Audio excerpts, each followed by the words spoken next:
Representative Phil Gingrey joins us. Good evening, sir. Good evening, Greta.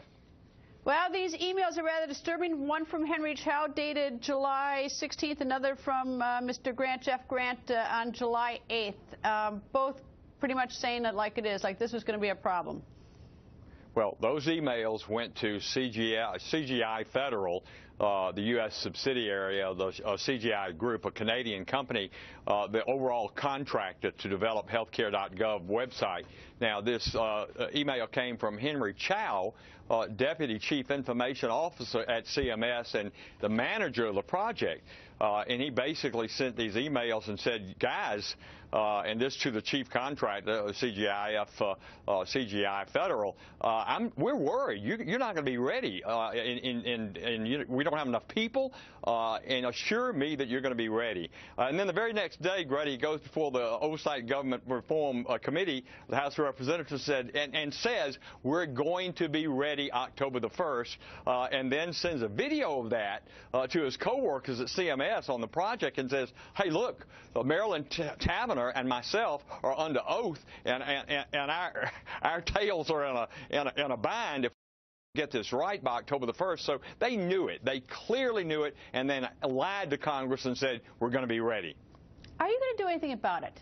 I mean, this has got to stop where people, come in and they sort of slippery and they sort of fudge the facts. They're a little loose with the truth because, maybe, it's not a game because there are a lot of Americans out there tonight who are really terrified about their health insurance. And maybe if Henry Chow on July 16th or Jeff Grant on July 8th had gone over to the White House and told somebody maybe that it wouldn't have been launched on October 1st, maybe people wouldn't be without their insurance because their policies are canceled. Maybe because, it's not funny. That this isn't a game what they're playing, and they have been, maybe, I mean, this is stunning. This is disgraceful.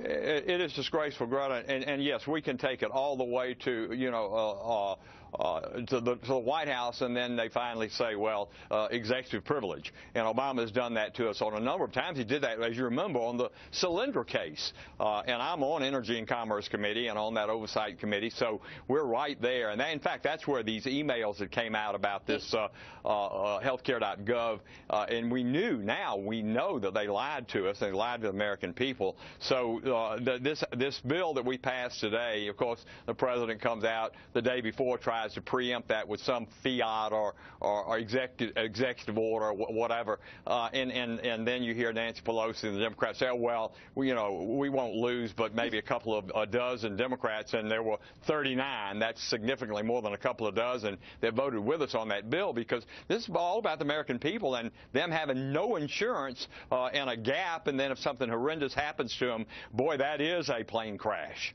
Well, you know what I'm saying? Just even today, this is what I don't get. I mean, almost like, where's the sort of the level of just, basic decency? Secretary Sebelius is saying, I don't think anybody anticipated the level of problems that were particularly the site in early mid-October. And then I go back and look at this July 16th email from the chief tech officer who says, I just need to feel more confident they're not going to crash the plane at takeoff. I mean, it is just appalling. I mean, even today, trying to pretend like, nobody knew. Nobody knew at all. A massive plane crash is a lot worse than a train wreck, isn't it, Greta? So that's what it really comes down to. And that's why in this Georgia Senate race for next year, I've taken a pledge that if I can't repeal Obamacare in my first term, I'll go home. That's an accountability pledge. That is not just some term limit pledge. It really has no meaning, I would just like to pledge that we're going to hold people feet to the fire. We're going to get honesty. If we're not, we're going to be a consequence. When they don't come and testify, they're going to be subpoenas. I mean, that's what but I'm taking the last word on that one. Anyway, Congressman, nice to see you, sir. Well, I'm with Thanks, you. I'm with you 100%, Greta. Thanks so much.